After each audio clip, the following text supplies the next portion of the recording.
Se eu te dissesse que para você amamentar o seu bebê do jeito que você planeja, você precisa ter as informações certas e conhecer a técnica adequada, talvez você não acreditasse em mim.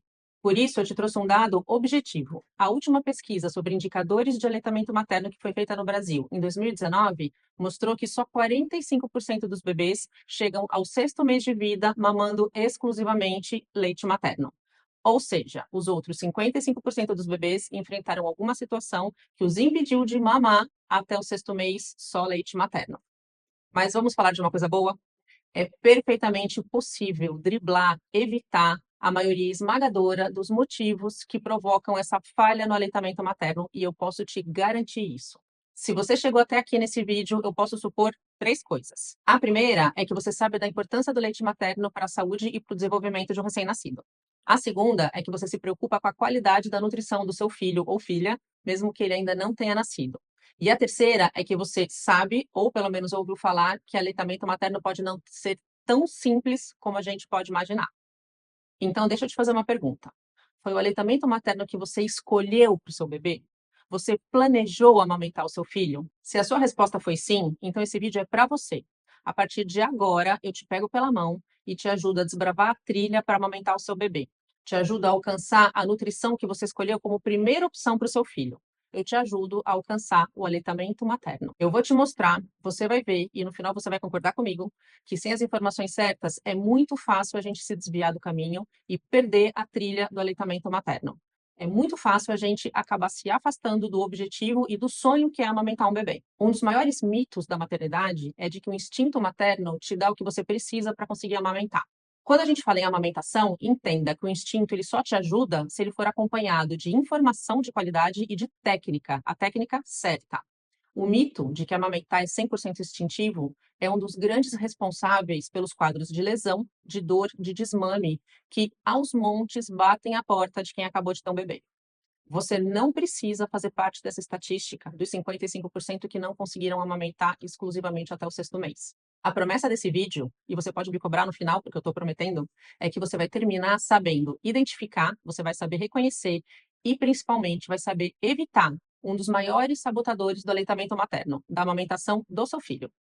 Mas antes de começar, deixa eu me apresentar. Meu nome é Fernanda Cassiari, eu sou fonoaudióloga formada pela PUC São Paulo em 94 e ao longo dessas 3 décadas eu venho me dedicando exclusivamente à saúde materno-infantil. Sou casada e mãe de 3 adolescentes lindos.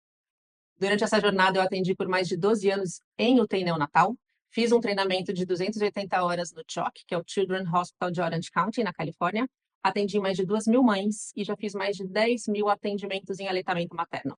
Foram mais de 10.000 vezes que eu me sentei em frente a uma mãe, escutei o que ela tinha para me dizer e resolvi, junto com ela, é claro, o problema do aleitamento que ela tinha.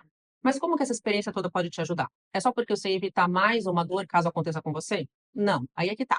Essas décadas me ajudaram a entender o que pode ser feito antes que a dificuldade se instale, antes que vire uma grande dor na vida daquela mulher. E que bom que você está aqui, eu fico feliz por isso, você já está um passo à frente. É possível, acredite, mas eu não quero que você acredite porque eu estou falando. Eu vou te mostrar depoimentos em vídeo, em mensagens de pessoas que passaram pelo treinamento e alcançaram o aleitamento que elas desejavam, que elas tinham sonhado para os bebês delas. Eu sempre quis que a amamentação fizesse parte da minha maternidade. Aí, quando a minha filha nasceu, minha primeira filha, eu estava internada ainda depois do parto e já comecei a ter dificuldade logo ali.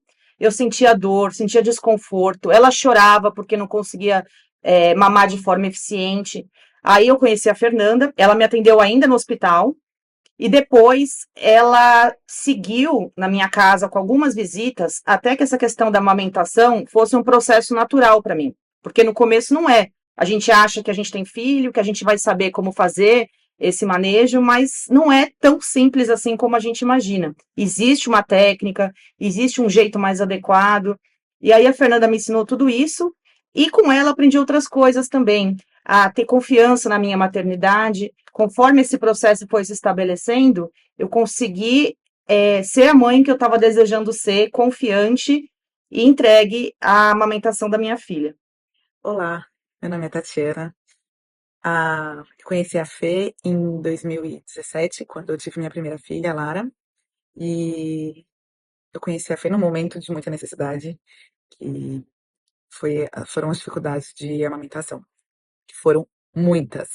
A história de amamentação com a Lara foi muito, muito, muito difícil, mas ela teve um final muito feliz.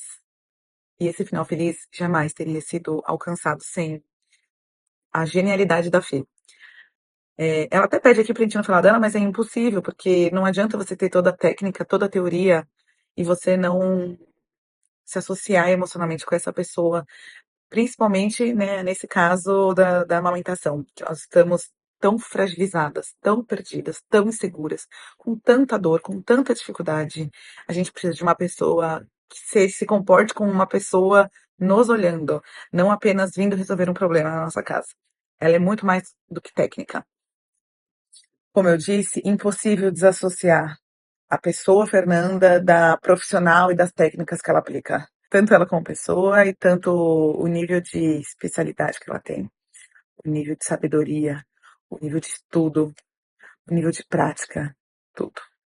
E eu falava, olha, de verdade, isso aqui é uma pessoa que você pode confiar que vai te levar pelos melhores caminhos, pelas melhores técnicas, que vai te respeitar, que vai te fazer se sentir completamente segura. Essa pessoa tem nome, e essa pessoa se chama Fernanda.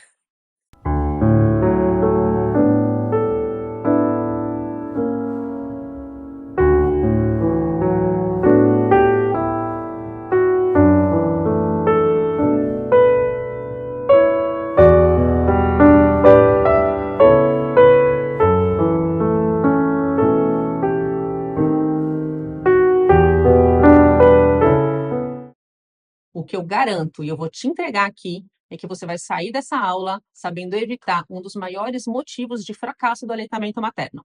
Eu não tenho muito tempo aqui, a aula não pode ser muito longa, mas eu garanto, você vai terminar essa aula sabendo o que fazer com relação a um dos pilares que sustenta o aleitamento materno. Então, vamos começar a nossa aula. Vou falar para vocês sobre os pilares do sucesso no aleitamento materno. Vocês talvez tenham ouvido falar que o aleitamento materno ele é multifatorial, ou seja, ele depende de vários fatores que muitas vezes estão interligados. Por exemplo, boa técnica. Então, a forma como o bebê encaixa no peito e o trabalho que a musculatura, a cavidade oral, todos os órgãos fonoarticulatórios do bebê trabalham para retirar o leite é importante. Outro pilar, a dinâmica, ou seja, se ele vem e mama o que ele precisa, ou se ele vem, começa a mamar e dorme. Então, a eficiência do bebê também é um pilar importante. Outro pilar, a frequência. Não adianta a gente ter um bebê que mama bem se ele mama poucas vezes no dia ou menos do que ele precisa. Isso tudo influencia o aleitamento materno. A gente vai falar de um pilar porque a gente não tem tanto tempo. Então, eu escolhi falar sobre a frequência, porque a frequência é mais importante do que se imagina. Quando a gente fala de livre demanda, pode parecer um termo simples, uma coisa fácil de entender, do tipo, é só colocar o bebê para mamar quando ele chora. E a gente vai ver que não é tão simples assim. Então, vamos falar deste pilar, que é a frequência, para que vocês saibam identificar e evitar problemas decorrentes de frequência baixa de mamada, tá bom? O bebê precisa ter acesso ao seu leite de que forma? Ele precisa que o leite seja produzido, e quem produz esse leite é um hormônio chamado prolactina, e ele precisa que o leite seja ejetado, que o leite chegue até a cavidade oral dele através de um impulso, que quem provoca é um outro hormônio chamado ocitocina. Como que a gente faz para que a prolactina seja produzida? Inicialmente, a prolactina ela é produzida com a saída da placenta, mas isso é durante um curto espaço de tempo. É uma ação automática, a placenta saiu, a prolactina começa a ter essa ação de produzir o leite, mas muito rapidamente os resultados do impulso da boca do bebê no peito é que são responsáveis para que a prolactina seja mantida. A manutenção da prolactina, que faz com que você tenha leite para amamentar o seu bebê, ela é garantida através da boca do bebê, estimulando terminações nervosas no seu peito. Então, é a sucção do bebê que mantém a mama produzindo leite. Durante a sucção do bebê no peito, o nível de prolactina ele sobe 10 a 20 vezes, para vocês terem uma ideia de como é importante o momento em que o bebê está no peito, mamando. E quanto às demandas do bebê? Então, dados consistentes mostram que, primeiro dia de vida do bebê, a gente tem 13 gramas, mais ou menos, de produção de leite, de colostro, que o bebê recebe por quilo. Então, vamos pegar, por exemplo, um bebê de 3 quilos. Um bebê de 3 quilos vai receber em torno de 40 gramas de colostro no primeiro dia de vida. No terceiro dia de vida, esse volume já subiu para 98 por quilo, ou seja, se a gente mantiver o exemplo do bebê de 3 quilos, a gente vai ter um bebê que recebe 300 gramas de colostro no terceiro dia de vida. E no quinto dia de vida, subiu ainda mais para 155 gramas por quilo, que se a gente mantiver o exemplo do bebê de 3 quilos, a gente chega em 465 gramas de leite. Ou seja, é uma subida vertiginosa. A gente tem que aumentar muito essa produção de leite do primeiro para o quinto dia, de acordo com as demandas do bebê. Então, como que acontece essa sequência? A gente tem a saída da placenta, o início da produção de leite, o bebê começa a mamar, logo depois a gente vai ter um aumento da demanda, porque vocês viram a progressão do primeiro para o terceiro, para o quinto dia de vida. Então, essa produção, ela saiu de 13 gramas por quilo para 155 gramas por quilo em 5 dias. Ela aumenta mais de 10 vezes em 5 dias. A capacidade gástrica também aumenta, tem que acompanhar. Se cabe mais leite, é porque também ele estimulou e a mãe foi produzindo mais colostro. Vamos reunir esses dados para entender por que a frequência é importante. Então, a gente pode fazer uma simulação com um bebê de 3 quilos, que é o que a gente vem usando. Primeiro dia de vida do bebê, ele tem aquela capacidade de 2 a 10 ml. A mãe vai produzir cerca de 40 ml de colostro, mas ele tem uma reserva. Então, pode ser que ele não mame tudo isso, porque no finalzinho da gravidez ele faz uma reservinha justamente para poder usar enquanto a produção ainda não é muito grande. A partir do segundo dia, ele deve aumentar a frequência de mamada. A capacidade que ele tem do estômago é de 5 a 15 ml e a mãe já está produzindo por volta de 190 ml de colostro. O que ele precisaria para conseguir esses 190? Por volta de umas 12 mamadas. Não precisa ser mamada muito longa, mas são 12 refeições em que ele consegue distribuir esses 190 ml de colostro. Isso tudo é média, tá, gente? Não são volumes fechados, mas a gente está trabalhando com médias. A bibliografia mostra para a gente umas variações, a gente pega a média que a própria bibliografia traz. Quinto dia de vida, o bebê já tem de 30 a 60 ml de capacidade gástrica e a mãe já está produzindo 465 ml de colostro. Então, eu fiz uma média, calculei uma capacidade gástrica aqui de 45 ml para poder fazer o cálculo, está dando entre 8 e 10 mamadas mais ou menos no dia. O que isso mostra para a gente? Mostra que se eu tenho um volume mínimo que ele deve receber, o primeiro, segundo, terceiro, quarto, quinto dia de vida, e eu coloco poucas vezes esse bebê no peito para mamar, eu vou exigir dele que ele mame muito volume cada vez que ele vem para o peito. E às vezes não é nem a capacidade gástrica que ele tem. Então, quanto mais eu começo a estimular o bebê no peito, eu vou ter dois benefícios. O primeiro é que eu vou estimular mais a produção, esse leite começa a vir mais, porque lembra, a prolactina começa a depender que o bebê venha para o peito. Segundo benefício é que eu consigo fazer o bebê receber o volume que ele precisa, porque ele está fazendo várias refeições. E tem mais outros benefícios. Um deles, por exemplo, a gente acelera o ganho de peso para que ele volte para o peso de nascimento mais rapidamente, porque a gente sabe que ele vai perder um pouco de peso normalmente quando nasce e perde. Então a gente aumenta a frequência do peito, de refeições, né, de mamadas, para que ele consiga mamar o mínimo que ele precisa, para que ele estimule o peito e para que ele tenha uma boa evolução de ganho de peso. Eu trouxe um estudo aqui para vocês. Nesse estudo, foram separados dois grupos. O primeiro grupo, 24 mães com seus bebês, e essas mães foram orientadas a colocar o bebê no peito quando ele tivesse fome. Então, elas colocavam no peito quando o bebê começava a chorar, porque queria mamar, e esses intervalos aconteceram entre 3 e 4 horas, a cada 3, 4 horas. No outro grupo, 20 mães que foram orientadas a oferecer o peito quando o bebê mostrasse algum interesse em mamar. E após 15 dias, esses dois grupos foram reavaliados. No grupo das 24 mães que amamentaram com 3 ou 4 horas de intervalo, os bebês vinham fazendo uma média de 7 mamadas a cada 24 horas por dia. As mães estavam produzindo 500 ml por dia e os bebês ganharam 347 gramas. No grupo das 20 mães que foram orientadas a amamentar, ofertar o peito, quando o bebê mostrasse algum interesse, já estavam fazendo 10 mamadas por dia, produzindo 725 ml a cada 24 horas, e os bebês já estavam ganhando 561 gramas a partir do momento que eles fizeram a primeira pesagem. Então, em 15 dias, esse grupo de 20 mães, o segundo grupo, o grupo estudo, ele mostrou que os bebês chegaram a ganhar 200 gramas a mais, que é uma diferença importante, né? É um peso, é uma evolução de peso importante para um recém-nascido dentro dos primeiros 15 dias de vida.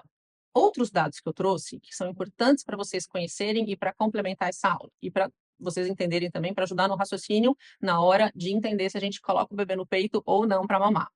Nem todo bebê chora quando precisa da próxima mamada.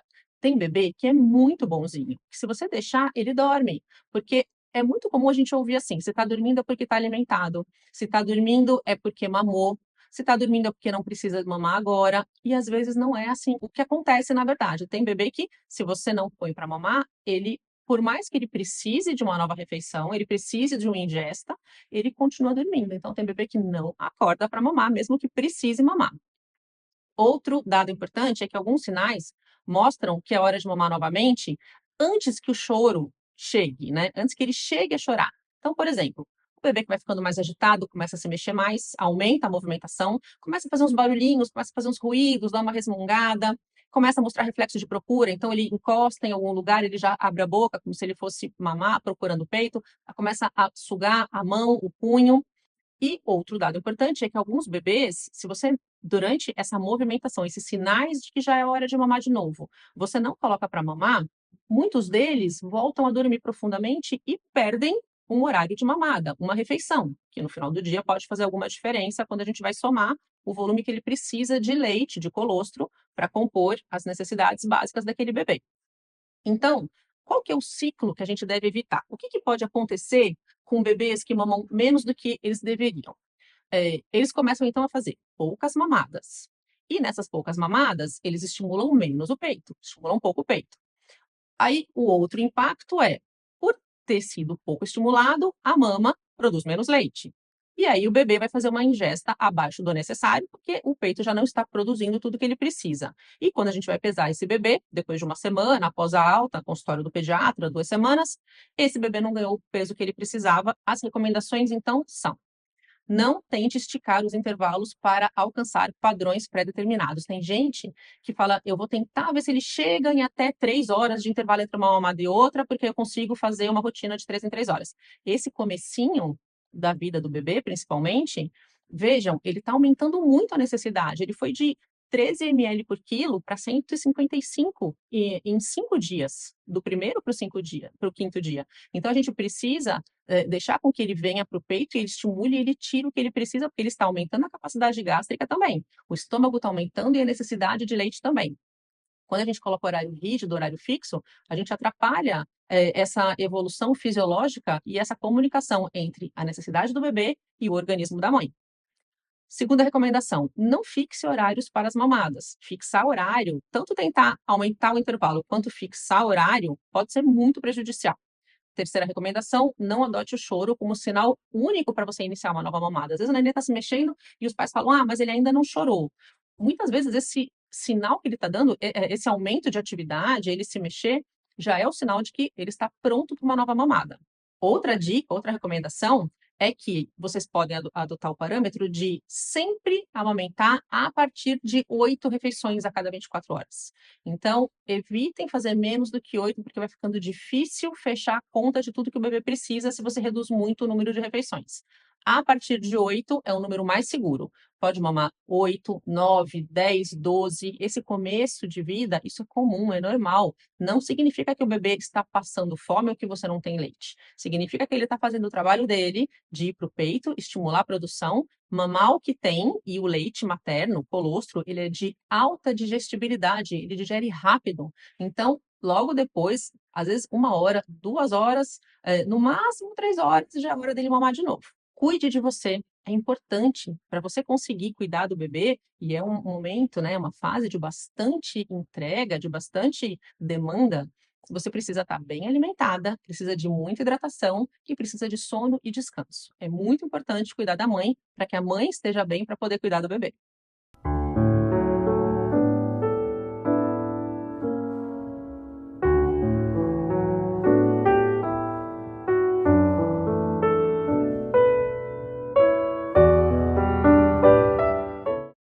E por último, deixo aqui as fontes de onde eu tirei essas pesquisas, esses estudos e os dados que eu trouxe para vocês nessa aula. O que eu acabei de ensinar nessa aula para vocês é um pilar importantíssimo do sucesso do aleitamento materno. Quando ele não é reconhecido, não é colocado em prática, ele pode trazer consequências como, por exemplo, Todo mundo conhece alguma mãe que não conseguiu amamentar e quando você pergunta o que aconteceu, ela pode falar assim para você: "Ah, eu não tive leite, ou meu bebê não pegava, ele brigava com o peito, ou ele dormia". E muitas vezes o que aconteceu foi que as poucas refeições que o bebê faz não são suficientes para que ele consiga atingir todo o leite que ele precisa. E aí ele acaba desmamando e o sonho de amamentar daquela mãe acaba desmoronando. Então, veja, um dos segredos do aleitamento é você entender que um fator aparentemente pequeno pode se transformar num problema grande e pode, inclusive, enterrar o seu plano de amamentar o bebê. E você que assistiu essa aula agora já sabe como que isso acontece, já sabe identificar esse fator de risco e sabe evitar. Agora me responde. Lembra que eu falei que você ia concordar comigo? Se você tem um bebê muito bonzinho, que dorme serenamente, mama 60% do que precisa e entra naquele sono profundo, e você acha que ele está saciado, você acha que o instinto materno dá conta de te preparar, de te informar, de prevenir que o seu bebê mame menos do que ele precisa e que ele consiga chegar ao aporte mínimo? Não vai. Só um grande desejo de amamentar garante, assegura que você consiga passar por todos os pilares da forma adequada, com as informações corretas? Não garante. E é por isso que eu atendo tantas mães diariamente com dificuldades e com problemas no aleitamento materno. Agora, tem uma coisa que é muito importante. Eu ensinei para vocês um dos pilares. Um pilar só é suficiente para que vocês sustentem o aleitamento materno sem as outras informações? Infelizmente, não. O aleitamento ele é multifatorial, vocês precisam de informações sobre todos os pilares que sustentam o sucesso do aleitamento materno. A amamentação não é palpite, não é a minha tia fez e deu certo, minha vizinha fez e deu certo. A amamentação é estudo, é ciência, é técnica. Existem princípios como esse que eu acabei de ensinar para vocês que precisam ser respeitados para que vocês alcancem o plano de amamentar os bebês. E isso explica o resultado daquela pesquisa que eu coloquei no começo da aula. Você não precisa ver o aleitamento do seu bebê naufragar por falta de conhecimento, por falta de informação. Aliás, não é justo que isso aconteça. Eu vou dar um exemplo para vocês que aconteceu comigo. Meu primeiro filho nasceu grande, com mais de 4 quilos, nasceu no verão, nasceu em dezembro, estava muito quente aquele ano, menino, recém-nascido a termo, então assim, um bebê que demanda muito e que mama muito. E ele não ficava muito tempo sem mamar, de fato, ele fazia intervalos curtos. E por mais que eu visse que ele estava bem, eu comecei a duvidar de que ele estava mamando tão bem assim, porque eu achei que ele deveria fazer intervalos mais longos.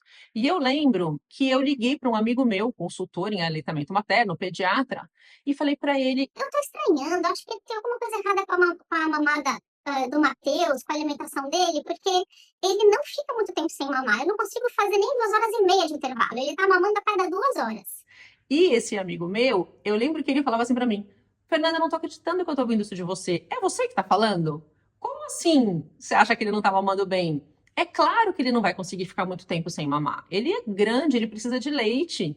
Então, para vocês verem que a gente que tem informação fica suscetível a um palpite, a alguma coisa que alguém fala, mas não fica 3 horas sem mamar. Poxa, mas está com fome. Será que você tem leite mesmo? O seu leite está sustentando? Por que ele tem que mamar tanto? Então a gente precisa ter as informações certas para realmente fazer as escolhas corretas e não sair e a gente não se desviar do caminho que nos leva ao aleitamento exclusivo do jeito que tem que ser, do jeito que a gente planejou, que a gente sonhou, que a gente programa para o nosso bebê. É amamentar que você quer? É o seu desejo? Não espere a falta de informação afundar os seus planos. Eu vou bater nessa tecla para o resto da vida. A maioria esmagadora dos casos que eu atendo eram plenamente evitáveis a partir de informações adequadas. Eu vou contar para vocês quais são as 3 frases que eu mais escutei e ainda escuto na minha vida profissional. A primeira delas é, quando eu estou numa casa, quando eu chego para atender e os pais estão me contando como que as coisas caminharam até aquele momento, eles falam para mim assim: "Mas Fernanda, quando as coisas começaram a ficar difíceis, a gente pediu ajuda, cada um que entrava falava uma coisa". Marquem essa frase, ela é muito comum. Eles falam muito isso para mim. Cada um que entrava orientava de um jeito. E é assim mesmo. O jeito de segurar o bebê, as orientações são diferentes. O jeito de segurar a mama, as orientações muitas vezes são divergentes. Se você não souber o que você tem que fazer e como que você tem que fazer, você fica perdida no meio de tanta orientação e que muitas vezes não ajudam. A segunda frase que eu escuto muito é, e essa me tira profundamente do sério, essa me irrita sobremaneira, é, aguenta que dói mesmo. Olha, se tá doendo, é porque alguma coisa já tá errada. A mãe já tá sinalizando, mostrando e falando que não tá bom, tem alguma coisa que precisa ser corrigida. E alguém chega e fala: aguenta, é assim mesmo, caleja, você vai acostumar com a dor. Você não vai acostumar com a dor. Você vai desistir da dor, porque a dor é muito grande. Vejam, lembra que eu falei para vocês que o mamilo ele é inervado porque ele tem que levar informação para o cérebro de que o bebê está mamando? Então, é muito inervado. E aí fica uma região que dói muito se acontece alguma coisa, se tem uma pega errada, se tem alguma coisa provocando lesão, machucado. Não dá. A mãe, ela pensa assim: ah, então é assim? Amamentar dói mesmo? É assim? Eu tenho que me acostumar? Então amamentar não é para mim. E ela simplesmente ela para de amamentar, porque ela não consegue imaginar que ela vai ter que passar por essa dor insuportável a cada 2, 3 horas, não tem hora para acabar, né? O parto, a mãe fala: ah, o parto, essa criança uma hora vai nascer. De algum jeito ela vai nascer, mas e a amamentação? Qual que é o fim disso? Quando que isso vai ficar bom? Ela acaba desistindo de amamentar. Então, esse aguenta que dói mesmo, eu acho que já me tirou uns 3 anos de vida só do estresse que me causa ouvir isso a essa altura do campeonato. 2023, 2024, a gente já está no momento em que a gente sabe que a dor não pode fazer parte do aleitamento materno, significa que tem um problema que precisa ser corrigido e as mães até hoje escutam isso. Terceira frase que eu mais ouço, e essa me corta o coração. Aliás, um dos motivos de eu ter sentado para escrever um curso foi essa frase. Por que que ninguém me falou antes o que você está me ensinando agora? É o que eu falo para vocês. Eu já comentei isso nesse vídeo. A grande maioria, a maioria esmagadora dos problemas seriam evitáveis se as informações corretas tivessem chegado no tempo certo. E a resposta seria: sim, você tem razão. Muita dor, lesão, sofrimento, isso tudo teria sido evitado se as informações tivessem chegado antes. E isso é o que me traz agora até você. Você tem a oportunidade de não passar por isso por falta de informação. Eu reuni, então, as informações importantes e montei um material gravado em vídeo, com dicas, com demonstração, um vídeo com muita orientação prática de o que você tem que fazer e como, desde o primeiro dia de vida do seu bebê. Mas o que tem, então, nesse curso? Vou passar rapidamente para vocês. O curso tem 7 módulos principais. Eu coloquei em ordem cronológica, começa então com a ginecologista, falando sobre a gestação, mas você pode assistir o módulo que você quiser, dependendo do momento em que você está e qual é a sua demanda. Idealmente, se você tiver tempo, você assiste desde o primeiro, porque você vai agregando todas as informações. Nada te impede de assistir os módulos que sejam mais interessantes e mais importantes para você no momento em que você está.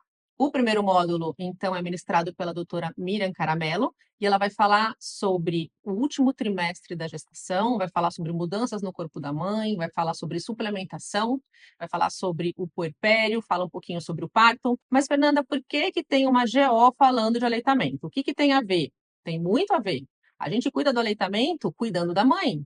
A mãe tem que estar bem para que o bebê esteja bem. Então, a gente precisa cuidar da mãe, sim, para que ela esteja bem para amamentar bem o bebê que ela vai ter.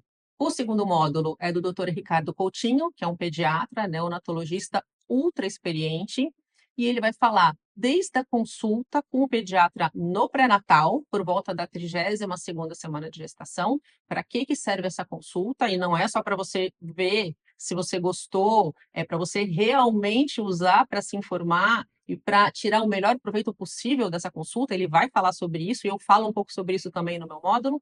E aí ele vai falar sobre o papel do pediatra no parto, o que o pediatra faz quando o bebê chega. Aliás, o parto e a primeira hora de vida são muito importantes para o aleitamento materno.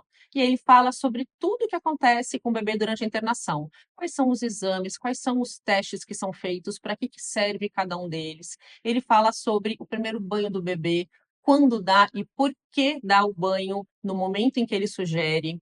Ele vai falar sobre vacinas, ele fala sobre a primeira consulta depois que o bebê tem alta, sobre o que se espera no primeiro mês de vida do bebê. Ah, e tem um conteúdo muito interessante também. O Dr. Ricardo fez questão de gravar, encerrar o módulo dele com cuidados no transporte, cuidados no sono do bebê e situações de engasgo. É um módulo que ele entrega tudo, não dá para perder. O terceiro módulo é de psicologia, ministrado pela psicóloga Patrícia Mazzaro, e eu falo com muito amor no coração sobre esse módulo. Ela deu 8 aulas incríveis, eu não preciso nem reforçar para vocês a importância da estabilidade emocional da mãe, da estabilidade psíquica de quem acabou de ter um filho. É um módulo lindo, vale muito a pena assistir. Então, depois desses 3 módulos, preparando, informando, formando uma rede de conhecimento, de informações para preparar vocês para a chegada do bebê e para a amamentação, chegam então os meus módulos, que são os módulos de fonoaudiologia, que eu dividi em 4 módulos. Então, nós tivemos 3 com esses profissionais, né? Ginecologista, pediatra e psicóloga. E aí nós temos 4 módulos em que a gente vai tratar especificamente do aleitamento, do manejo, tudo ligado à amamentação do bebê. No primeiro módulo, eu fiz uma seleção de tudo que vocês precisam saber. Sabe essa informação que eu passei para vocês agora sobre a frequência? Algumas coisas vocês precisam conhecer antes do bebê nascer. Então, eu dividi o primeiro módulo. Primeira parte, o que vocês têm que saber, o que é importante vocês saberem antes do bebê nascer. A segunda parte desse meu primeiro módulo é o que vocês precisam fazer, porque existem sim providências que a gente tem que tomar, pode e deve tomar antes do bebê chegar. Eu não falo de preparar a mama, não é essa informação que já caiu por terra, ninguém prepara peito para aleitamento, mas existem muitas outras providências que ajudam muito quando tomadas antes do bebê chegar. No segundo módulo, eu vou falar sobre a chegada do bebê. Então, a gente vai falar sobre o bebê na maternidade. Nasceu, e agora? O que a gente faz? Como que põe para mamar? Quais são as demandas do bebê? Quais são os cuidados? Com o que eu tenho que me preocupar? Como que eu evito algumas coisas que podem me trazer alguma dor de cabeça, alguma dificuldade depois. Então, a gente vai falar sobre a pega, sobre o posicionamento, sobre como que a mãe segura o bebê, aonde que ela tem que sentar. A gente vai falar sobre várias coisas ligadas ao início do aleitamento materno. Terceiro módulo é o bebê chegando em casa. O que acontece quando esse bebê chega em casa?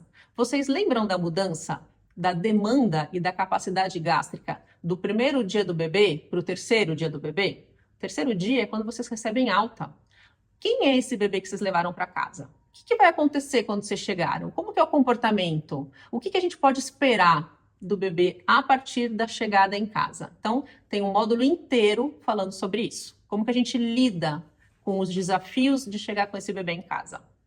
E no quarto módulo, eu compilei as 13 dificuldades mais comuns que as mães vivem. A gente tem desde o que causa cada dificuldade, passando por como que a gente vai manejar, como que a gente resolve, quais são as dicas, o que vocês podem fazer, como que a gente supera as principais dificuldades que podem acontecer no aleitamento materno. Então, é um quarto módulo muito prático também.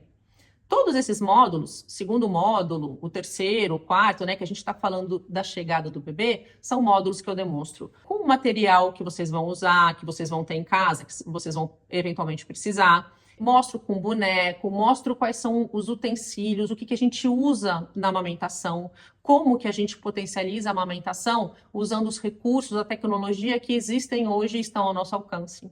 Então, são módulos bem práticos, bem didáticos.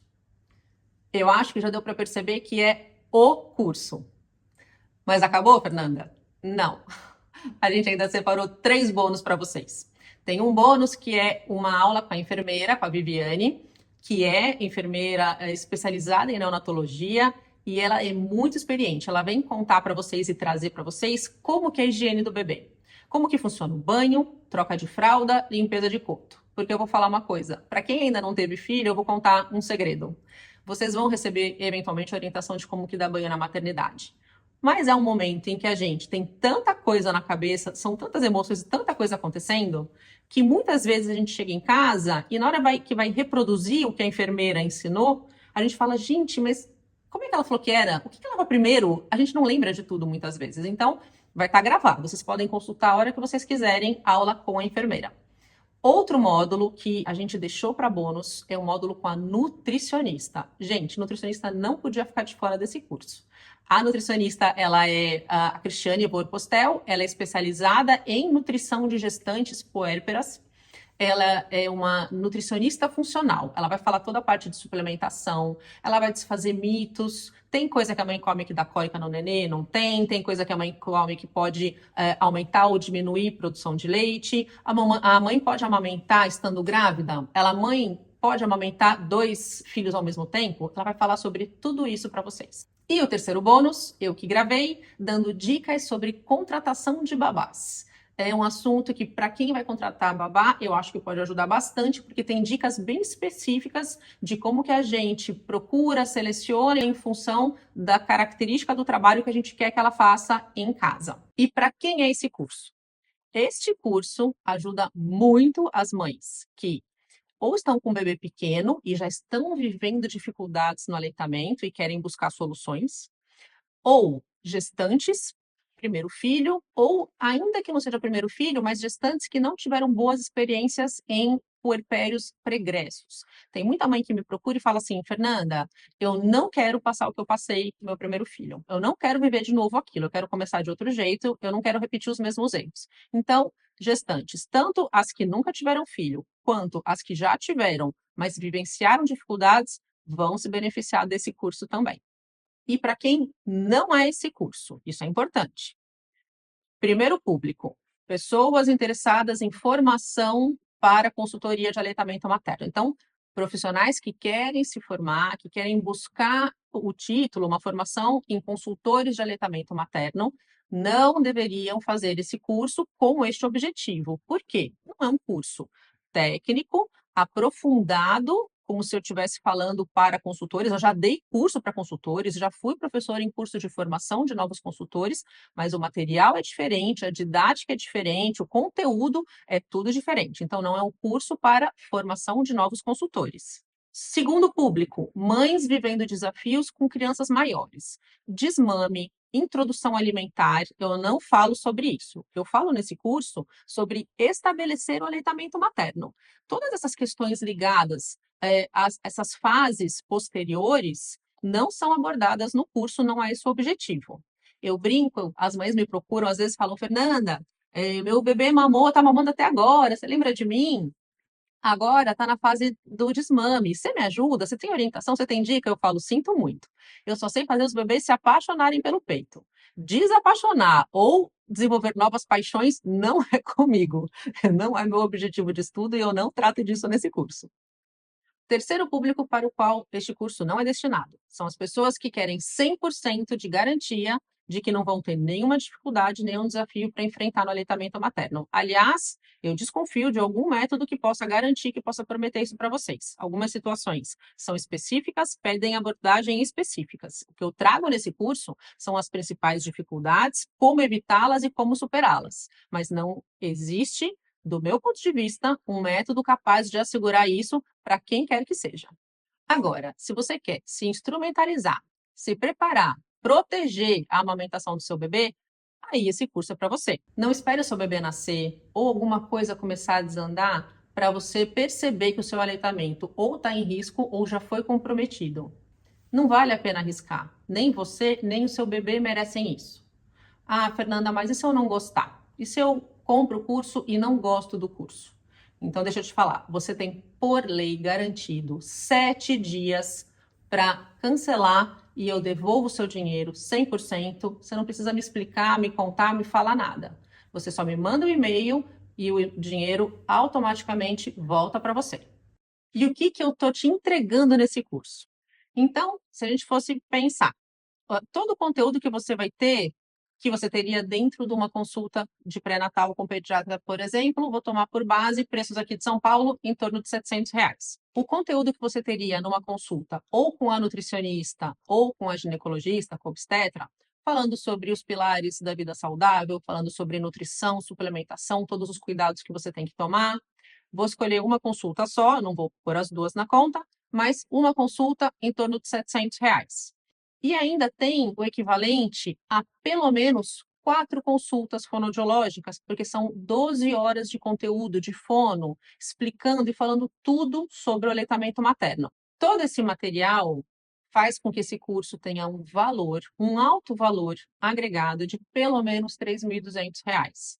Mas o preço do curso é 597, que você pode pagar em até 8 parcelas de R$ 84,65. Eu espero, do fundo do meu coração, como consultora e como mãe, que você consiga ficar do lado dos 45% que conseguem o aleitamento que sonharam, que planejaram, que buscaram. Conte comigo. O meu conhecimento está à sua disposição. Eu vou fazer o que eu puder para que você alcance o seu objetivo. Te vejo do lado de cá.